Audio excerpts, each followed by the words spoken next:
Hi ಎಲ್ಲರಿಗೂ ನಮಸ್ಕಾರ. Welcome back to my channel. ನಾನು ವಿನೋದ. ಇದು ಅಮ್ಮ ಬಂದಿದ್ರಲ್ವ ಶುಕ್ರವಾರ ನೈಟು ವಿಡಿಯೋ ಮಾಡ್ಕೊಂಡಿರೋದು. ಇಬ್ಬರು ಜಗಳ ಆಡ್ತಾ ಇದ್ದಾರೆ. ನನ್ನ ಮಗಳು ಮತ್ತು ಮಗ ಇಬ್ಬರು ಜಗಳ ಆಡಿಕೊಂಡು ಅವ್ರ ಅಪ್ಪನ ಹತ್ರ ಚಾಡಿ ಹೇಳ್ಕೊಂಡು ವಾದ ಮಾಡ್ತಾ ಇದ್ದಾನೆ.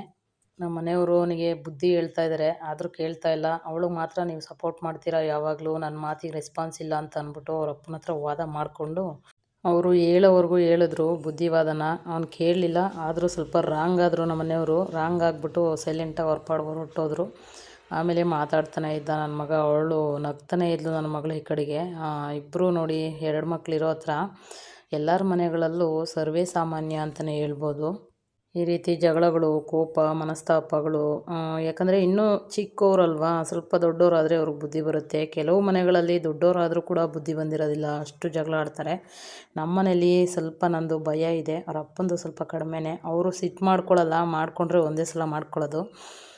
ಮಾಡ್ಕೊಂಡಾಗ ಮಾತ್ರ ಅವರು ಅವರಾಗಿರಲ್ಲ, ಆ ರೀತಿ ಇರ್ತಾರೆ. ಅದಕ್ಕೋಸ್ಕರ ನಾನು ಅವ್ರಿಗೆ ಅವಕಾಶನೇ ಕೊಡಲ್ಲ. ನಾನೇ ಸ್ವಲ್ಪ ಬಾಯಲ್ಲಿ ಗದರ್ತಾ ಇರ್ತೀನಿ. ಮನೆ ಗೃಹಿಣಿ ಆದವ್ರಿಗೆ ಈ ಥರದ್ದೆಲ್ಲ ಅನುಭವಗಳು ಸಾಕಷ್ಟು ಇರುತ್ತೆ. ಅವನ್ನೆಲ್ಲ ನಿಭಾಯಿಸ್ಕೊಂಡು ಅರ್ಥ ಮಾಡಿಕೊಂಡು ಹೋಗೋದ್ರಲ್ಲೇ ಒಂದು ಜೀವನ ಚೆನ್ನಾಗಿರುತ್ತೆ ಅಂತ ಹೇಳ್ತಾರೆ ಹಿರಿಯರು. ಇವೆಲ್ಲ ಹೆಣ್ಮಕ್ಳು ಜೀವನದಲ್ಲಿ ಸಹಜ ಅಂತಲೇ ಹೇಳ್ಬೋದು. ಆಮೇಲೆ ತವ್ರ ಮನೆ ಮತ್ತು ಗಂಡನ ಮನೆಗೆ ಹೆಣ್ಮಕ್ಳ ಜೀವನ ಹೇಗಿರುತ್ತೆ, ಇದು ಸಮಾಜದಲ್ಲಿ ಬಹಳ ಸಾಮಾನ್ಯವಾಗಿ ಕೇಳುವ ಪ್ರಶ್ನೆಯಾಗಿದೆ. ಅಷ್ಟೇ ಅಲ್ಲ, ಆದರೆ ಗಂಭೀರವಾದ ವಿಚಾರವೂ ಕೂಡ ಆಗಿರುತ್ತೆ. ಹೆಣ್ಣು ಮಕ್ಕಳ ಜೀವನ ತವರು ಮನೆಯಿಂದ ಗಂಡನ ಮನೆಗೆ ಹೋಗುವ ವೇಳೆ ಬಹುಪಾಲು ಬದಲಾವಣೆಗಳನ್ನು ಎದುರಿಸಬೇಕಾಗುತ್ತೆ. ಇದನ್ನು ಜೀವನದ ಒಂದು ಹೊಸ ಅಧ್ಯಾಯ ಅಂತಲೂ ಅನ್ನಿಸ್ಬೋದು. ಇದು ಒಬ್ಬ ಹೆಣ್ಣಿಗೆ ಶಾರೀರಿಕವಾಗಿ, ಮಾನಸಿಕವಾಗಿ ಮತ್ತು ಸಾಮಾಜಿಕವಾಗಿ ತುಂಬ ಮಹತ್ವದ ಹಂತವಾಗಿರುತ್ತೆ. ಹಾಗೆ ಮಾತಾಡಿಕೊಂಡು ನಾವು ದೇವಸ್ಥಾನಕ್ಕೆ ಹೊರಟಿದ್ದೀವಿ. ಅಂದರೆ ಶ್ರಾವಣ ಆಗಿರೋದ್ರಿಂದ ದೇವಸ್ಥಾನಕ್ಕೆ ಹೋಗ್ಬಿಟ್ಟು ಬರೋಣ ಅಂತ ಅಂದ್ಕೊಂಡು ಹೊರಟಿದ್ದೀವಿ. ಶ್ರಾವಣಕ್ಕೆ ಯಾವ ದೇವಸ್ಥಾನಕ್ಕೆ ಹೋಗ್ತಾರೆ, ಅಲ್ಲಿ ಏನೆಲ್ಲ ನಡೆಯುತ್ತೆ ವಿಡಿಯೋ ಕೂಡ ಮಾಡಿದ್ದೀನಿ. ಹಾಗೆ ಮಾತಾಡಿಕೊಂಡು ಆ ವಿಡಿಯೋನೂ ಕೂಡ ಶೇರ್ ಮಾಡ್ತಾ ಇರ್ತೀನಿ. ಕೊನೆವರೆಗೂ ನೋಡಿ. ಇಷ್ಟ ಆದರೆ ಲೈಕ್, ಶೇರ್, ಕಮೆಂಟ್, ಸಬ್ಸ್ಕ್ರೈಬ್ ಮಾಡೋದನ್ನು ಮರಿಬೇಡಿ ಅಂತ ಹೇಳ್ತಾ ಇವತ್ತಿನ ವಿಡಿಯೋನ ಸ್ಟಾರ್ಟ್ ಮಾಡ್ತಾಯಿದ್ದೀನಿ. ಹೆಣ್ಮಕ್ಳ ಜೀವನದ ಬಗ್ಗೆ ಮೊದಲನೇದಾಗಿ ನೋಡೋದಾದರೆ ಭಾವನಾತ್ಮಕ ಬದಲಾವಣೆಗಳು. ತವರು ಮನೆಯಿಂದ ದೂರವಾದಾಗ ತನ್ನ ಮನೆಯವರ ಸಹೋದರ ಸಹೋದರಿಯರ ತಾಯಿಯ ಮತ್ತು ತಂದೆಯ ನಂಟುಗಳು ಬಹಳ ಮಿಸ್ ಆಗುತ್ತೆ. ಎರಡನೇದಾಗಿ ಗಂಡನ ಮನೆಯವರ ಅಪೇಕ್ಷೆಗಳನ್ನು ಪೂರೈಸಬೇಕಾಗುತ್ತೆ. ಮೂರನೇದಾಗಿ ಹೊಸ ಸಂಸ್ಕೃತಿ ಮತ್ತು ಆಚರಣೆಗಳಿಗೆ ಹೊಂದಿಕೆ ಮಾಡ್ಕೋಬೇಕಾಗುತ್ತೆ. ಗಂಡನ ಮನೆಯ ಆಚರಣೆಗಳು, ನಿಯಮಗಳು ಇತ್ಯಾದಿಗಳಿಗೆ ಹೆಣ್ಣು ಮಗಳು ಹೊಂದಿಕೊಳ್ಳಬೇಕಾಗುತ್ತೆ. ಹಾಗೆ ಮಾತಾಡ್ತಾ ದೇವಸ್ಥಾನದ ಹತ್ರನೂ ಕೂಡ ಬಂದು ಇಳಿದ್ವಿ. ಬೆಳಗ್ಗೆನೇ 7:45, 8 ಗಂಟೆ ಆಗಿದೆ ನಾವು ದೇವಸ್ಥಾನದ ಹತ್ರ ಬರೋಷ್ಟರಲ್ಲಿ. ಈಗ ದೇವಸ್ಥಾನಕ್ಕೆ ಹೊರಟಿದ್ದೀವಿ. ಬೆಳಗ್ಗೆನೇ ಸಿಕ್ಕಾಪಟ್ಟೆ ಜನ ಇದ್ದರು. ಅದರಲ್ಲೂ ಬೇಗ ಬಂದೇ ಇಷ್ಟು ಜನ. ಒಂದು 7:30, 7:45 ಅಷ್ಟರಲ್ಲಿ ಬಂದ್ಬಿಟ್ವಿ ದೇವಸ್ಥಾನದ ಹತ್ರ. ಅಲ್ಲಿ ನಾವು ಇಳುವತ್ತಿ ಎಲ್ಲ ಹಾಕಿ ಪೂಜೆ ಸಾಮಾನೆಲ್ಲ ನಾವು ಇಲ್ಲಿಂದನೇ ತೊಗೊಂಡೋಗಿದ್ವಿ, ತಂದಿಟ್ಕೊಂಡು ಮನೆಗೆ. ಈಗ ನೋಡಿ ದೇವಸ್ಥಾನದ ಒಳಗಡೆ ಹೋಗ್ತಾಯಿದ್ದೀವಿ. ಕಾರು ಒಂದು ಹತ್ರ ಪಾರ್ಕ್ ಮಾಡಿದ್ದೀವಿ. ಈಗ ಬಂದಿದ್ದೀವಿ. ಯಾವುದಪ್ಪ ಇದು ದೇವಸ್ಥಾನ ಅಂತಂದರೆ ಮಧುರೆ ದೇವಸ್ಥಾನ. ಶನಿ ಮಹಾತ್ಮನ ದೇವಸ್ಥಾನ ಮಧುರೆನಲ್ಲಿ ಅಂತಂದರೆ ಫೇಮಸ್ಸು. ಇದೇ ದೇವಸ್ಥಾನಕ್ಕೆ ನಾವು ವರ್ಷ ಬರೋದು. ಅಂದರೆ ಪ್ರತಿ ಶ್ರಾವಣಕ್ಕೂ ಇದೇ ದೇವಸ್ಥಾನಕ್ಕೆ ಬರೋದು. ನಾವು ಬಂದರೆ ಫ್ಯಾಮಿಲಿ ಪೂರ್ತಿ ಬರೋದು. ಅಂದರೆ ಕಾರಲ್ಲಿ ಜಾಗ ಸಾಕಾಗಲ್ಲ. ನಮ್ಮ ಚಿಕ್ಕಮ್ಮನ ಮಕ್ಕಳೆಲ್ಲ ಬಂದರೆ ಬರ್ತಾರೆ, ಕರೆದ್ರೆ. ಪಾಪ ಅವ್ರಿಗೆ ಕಾರಲ್ಲಿ ಜಾಗ ಸಾಕಾಗಲ್ಲ. ಅದಕ್ಕೋಸ್ಕರ ನಾವೇ ಬರ್ತೀವಿ ಪ್ರತಿ ವರ್ಷವೂ. ಜಾಗ ಸಾಕಾಗಿದ್ದರೆ ಎಲ್ಲರೂ ಫ್ಯಾಮಿಲಿ ಒಟ್ಟಿಗೆ ಬರಬೇಕಿತ್ತು. ನಮ್ಮ ಚಿಕ್ಕಮ್ಮನ ಫ್ಯಾಮಿಲಿ, ನಾವು ಎಲ್ಲ. ಕಾರಲ್ಲಿ ಜಾಗ ಸಾಕಾಗದೇ ಇರೋದ್ರಿಂದ ನಾವಿಷ್ಟೇ ಜನ ಬರೋದು, ಯಾರನ್ನೂ ಕರ್ಕೊಂಬರೋದಕ್ಕಾಗಲ್ಲ. ಈಗ ನಾನು ಎಳ್ಬತ್ತಿ ಹಾಕ್ತಾಯಿದ್ದೀನಿ. ದೇವಸ್ಥಾನದೊಳಗಡೆ ಹೋಗಬೇಕು. ಅಷ್ಟರಲ್ಲಿ ಸಿಕ್ಕಾಪಟ್ಟೆ ಜನ ತುಂಬ್ಕೊಂಡ್ಬಿಟ್ಟಿದ್ರು. ಇನ್ನೂ 7:45ಗೆ ಇಷ್ಟೊಂದು ಜನ ತುಂಬ್ಕೊಂಡಿದ್ದಾರೆ. ಇನ್ನೂ ಮುಂಚೆನೇ ಬಂದಿದ್ವಿ ಅನಿಸುತ್ತೆ, ನಾನು ಟೈಮ್ ನೋಡಲಿಲ್ಲ.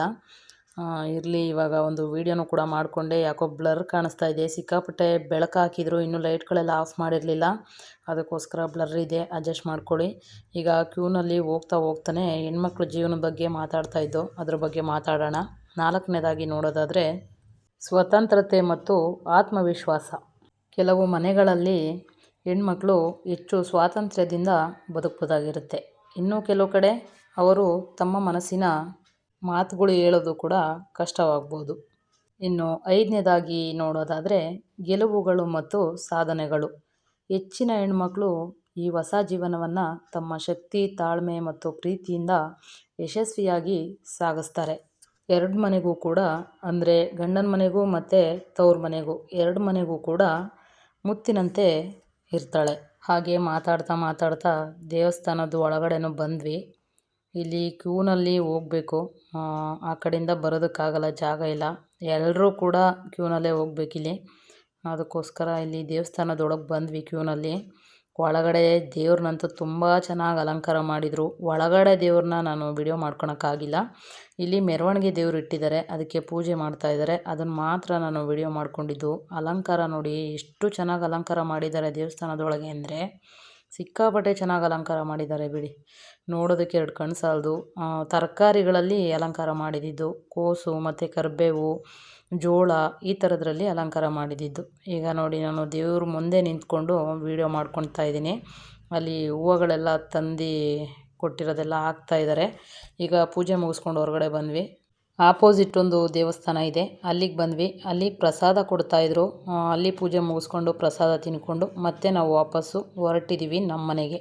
ಅಲ್ಲಿ ನಮ್ಮಮ್ಮ ಕಡಲೆಪುರಿ ಮತ್ತು ಪ್ರಸಾದ ಎಲ್ಲ ಬೇಕು ಅಂತ ಹೇಳ್ತಾಯಿದ್ರು. ಅದು ಕೂಡ ತೊಗೊಂಡ್ರು. ಯಾಕಂದರೆ ಅಲ್ಲಿ ಮನೆ ಕಟ್ಟೋರು ಇದ್ದಾರಲ್ವ, ಅವ್ರಿಗೆ ಕೊಡಬೇಕಂತೆ. ಏನಾದರೂ ತೊಗೊಬನ್ನಿ ತಿನ್ನೋದಕ್ಕೆ ಅಂತ ಹೇಳಿದ್ರಂತೆ. ಅವರು ಪ್ರಸಾದ ತೊಗೊಂಡೋಗ್ಕೊಳ್ಳೋಣ ಅಂದ್ಬಿಟ್ಟು ಅದನ್ನೆಲ್ಲ ತೊಗೊಳ್ತಾಯಿದ್ರು. ಅದನ್ನೆಲ್ಲ ತೊಗೊಂಡು ಇವಾಗ ನಾವು ವಾಪಸ್ ಮನೆ ಕಡೆ ಹೊರಟಿದ್ದೀವಿ. ಇನ್ನೊಂದು ನಿರ್ಣಾಯಕ ಸಂಗತಿ ಏನಪ್ಪ ಅಂದರೆ, ಹೆಣ್ಮಕ್ಳ ಜೀವನದ ಈ ಭಾಗ ಹೇಗಿರುತ್ತೆ ಎಂಬುದು ಅವಳಿಗಿರಿಸುವ ಬೆಂಬಲ, ಗೌರವ ಮತ್ತು ಸಹಾಯದ ಮೇರೆಗೆ ನಿರ್ಧಾರವಾಗುತ್ತೆ. ತವರು ಮನೆಯಿಂದಲೂ ಗಂಡನ ಮನೆಯಿಂದಲೂ ಅವಳು ತವರು ಮನೆಯಿಂದ ಹೊರಟಿರುವುದು ಸತ್ಯ. ಆದರೆ ತನ್ನ ಅಸ್ತಿತ್ವವಿಲ್ಲದಂತೆ ಅಲ್ಲ. ಗಂಡನ ಮನೆ ಆಕೆಯ ಇಟ್ಟಿಗೆಗಳ ಹೊಸ ಕಟ್ಟಡ ಅಂತಲೇ ಹೇಳ್ಬೋದು. ಅವಳ ಕನಸುಗಳು, ಅವಳ ಶಕ್ತಿ, ಅವಳ ಪ್ರೀತಿ ಎಲ್ಲವನ್ನೂ ಕೂಡ ಸೇರಿಸಿಕೊಂಡು ಅವಳು ತನ್ನ ಜೀವನ ಕಟ್ತಾಳೆ. ದೇವಸ್ಥಾನದಲ್ಲಿ ಪೂಜೆ ಮುಗಿಸ್ಕೊಂಡು ಮನೆಗೆ ಹೊರಟಿದ್ದವರು ಇವಾಗ ನಾವು ಬಂದಿದ್ದು ಗೊಲ್ಲಳ್ಳಿ ದೇವಸ್ಥಾನಕ್ಕೆ. ಅಂದರೆ ಹೋಗೋ ರೋಡಲ್ಲೇ ಇದೆ. ಇಷ್ಟು ದೂರ ಬಂದು ಆಂಜನೇಯನ ದರ್ಶನ ಮಾಡಿಲ್ಲ ಅಂದರೆ ಹೆಂಗೆ ಅಲ್ವಾ, ಮನಸ್ಸು ಒಪ್ಪಲ್ಲ. ಅದಕ್ಕೋಸ್ಕರ ಹೋಗಿ ಪೂಜೆ ಮಾಡಿಸ್ಕೊಂಡು ಹೋಗೋಣ ಹಂಗೇನೆ ಅಂತ ಬಂದ್ವಿ. ಇಲ್ಲಿಗೆ ಪೂಜೆ ಸಾಮಾನು ತೊಗೋತಾ ಇದ್ದೀವಿ. ದೇವಸ್ಥಾನ ಹತ್ರ ಬಂದ್ವಿ. ಒಳಗಡೆ ದೇವ್ರು ಇದೆಯಾ ಇಲ್ವಾ ಗೊತ್ತಿಲ್ಲ, ಕಟ್ಟಡ ನಡೀತಾ ಇದೆ ಇಲ್ಲಿ. ಈಚೆ ಗಾಡಿಗಳೆಲ್ಲ ಪೂಜೆ ಮಾಡ್ತಾಯಿದ್ರು ಐನೋರು. ಎಲ್ಲರೂ ಬಂದವರೆಲ್ಲ ಈಚೆನೇ ಪೂಜೆ ಮಾಡ್ಕೊಂಡು ಹೋಗ್ತಾರಂತೆ. ಅದಕ್ಕೋಸ್ಕರ ನಾವು ಕೂಡ ಈಚೆನೇ ಪೂಜೆ ಮಾಡ್ತಾಯಿದ್ದೀವಿ. ಕಟ್ಟಡ ನಿರ್ಮಾಣ ಆಗ್ತಾಯಿದೆ ಇನ್ನೂ. ಅದಕ್ಕೋಸ್ಕರ ನಾವು ಕೂಡ ಎಲ್ಲರೂ ಬಾಗಿಲಲ್ಲೇ ಪೂಜೆ ಮಾಡಿಕೊಂಡು ಮತ್ತೆ ಅಲ್ಲಿಂದ ಹೊರಟಿದ್ದು ನಾವು ಮನೆಗೆ. ಮತ್ತೆಲ್ಲೂ ಹೋಗಿಲ್ಲ, ಡೈರೆಕ್ಟ್ ಮನೆಗೆ ಬಂದ್ವಿ. ಈಗ ನಾನು ಪೂಜೆ ಮಾಡ್ತಾಯಿದ್ದೀನಿ ದೇವ್ರಿಗೆ. ಇಲ್ಲಿ ನನ್ನ ತಮ್ಮನ ಮದುವೆ ಆಗಿದ್ದು. ಆವಾಗ ನೆನೆಸ್ಕೋಬೇಕು, ನನ್ನ ತಮ್ಮನ ಮದುವೆ ಆಗೇ ಸುಮಾರು ವರ್ಷಗಳಾಯಿತು ಆಲ್ರೆಡಿ. ಈ ದೇವಸ್ಥಾನ ಮಾತ್ರ ನೆನೆಸ್ಕೋತಾನೆ ಇರ್ತೀವಿ. ನನ್ನ ಮಕ್ಕಳೆಲ್ಲ ಆಲ್ರೆಡಿ ಪೂಜೆ ಮಾಡಿ ನಿಂತಿದ್ದಾರೆ. ಲಾಸ್ಟಲ್ಲಿ ನಾನು ಪೂಜೆ ಮಾಡ್ತಾಯಿದ್ದೀನಿ. ಯಾಕಂದರೆ ಅಲ್ಲಿ ಜಾಗ ಇರಲಿಲ್ಲ, ಅದಕ್ಕೋಸ್ಕರ. ಒಂದು ತುಳಸಿ ಕಟ್ಟೆನೂ ಕೂಡ ಇದೆ. ಎಲ್ಲ ಓದೋರೆಲ್ಲ ತುಳಸಿ ಕಟ್ಟೆಗೆ ಬಾಗಿಲಲ್ಲಿ ಹೋಮ ಕುಂಡಕ್ಕೆ ಪೂಜೆ ಮಾಡ್ಕೊಂಬರ್ಬೇಕಷ್ಟೇ. ಈಗ ಅಲ್ಲಿಂದ ಹೊರಟಿದ್ದೀವಿ ನಮ್ಮ ಮನೆಗೆ ಡೈರೆಕ್ಟ್ ಅಷ್ಟೇ, ಇನ್ನೆಲ್ಲೂ ಹೋಗಲ್ಲ. ಇನ್ನು ಹೆಣ್ಮಕ್ಳಿಗೆಲ್ಲ ಒಂದು ಸಂದೇಶ ಏನಪ್ಪ ಅಂತಂದರೆ, ಒಬ್ಬ ಹೆಣ್ಮಗಳು ತವರು ಮನೆಯಿಂದ ಹೊರಟಾಗ ಅದು ಕೊನೆ ಅಂತ ಅಂದ್ಕೊಬಾರ್ದು, ಅದು ಹೊಸ ಪ್ರಾರಂಭ ಅಂತ ಅಂದ್ಕೊಬೇಕು. ಅವಳಿಗೆ ಗಂಡನ ಮನೆ ಹೊಸ ಸ್ಥಳ, ಆದರೆ ಅಲ್ಲಿ ಅವಳ ಅಸ್ತಿತ್ವ ಮರಿಬಾರ್ದು. ಪ್ರೀತಿ, ಗೌರವ ಮತ್ತು ಸಮಾನತೆ ಇದ್ದಲ್ಲಿ ಮಾತ್ರ ಆ ಮನೆಯಲ್ಲಿ ನಿಜವಾದ ಬೆಳಕು ಬರುತ್ತೆ. ಇಷ್ಟೇ ಎಲ್ಲ ಸ್ನೇಹಿತರೆ. ಇನ್ನೂ ಹೆಣ್ಮಕ್ಳಿಗೆ ಬೇಜಾನ್ ಸಂದೇಶ ಇದೆ, ಅದು ಮುಂದಿನ ವಿಡಿಯೋಗಳಲ್ಲಿ ಮಾತಾಡೋಣ. ಈಗ ಸದ್ಯಕ್ಕೆ ಮನೆಗೆ ಬಂದ್ವಿ. ಮನೆಗೆ ಬಂದಮೇಲೆ ನಮ್ಮಮ್ಮ ಪ್ರಸಾದ ಎಲ್ಲ ಹಂಚ್ತಾ ಇದ್ದಾರೆ.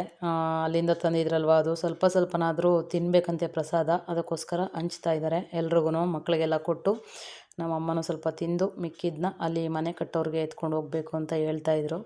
ಅಲ್ಲಿಗೆ ಎತ್ಕೊಂಡೋಗಿ ಪ್ರಸಾದ ಎಲ್ಲ ಹಂಚಿ, ಆಮೇಲೆ ತೀರ್ಥನೂ ಕೂಡ ತಂದಿದ್ದಾರೆ ಮನೆಗೆ ಹಾಕೋಣ ಅಂದ್ಬಿಟ್ಟು, ಅಂದರೆ ಹೊಸ ಮನೆಗೆ ಸ್ವಲ್ಪ ಹಾಕೋಣ ಅಂದ್ಬಿಟ್ಟು. ಇದಾಗಿತ್ತು ಇವತ್ತಿನ ವಿಡಿಯೋ. ಇಷ್ಟ ಆದರೆ ಲೈಕ್, ಶೇರ್, ಕಮೆಂಟ್, ಸಬ್ಸ್ಕ್ರೈಬ್ ಮಾಡಿ. ಸಿಗೋಣ ಮುಂದಿನ ವಿಡಿಯೋದಲ್ಲಿ. ನಮಸ್ತೆ.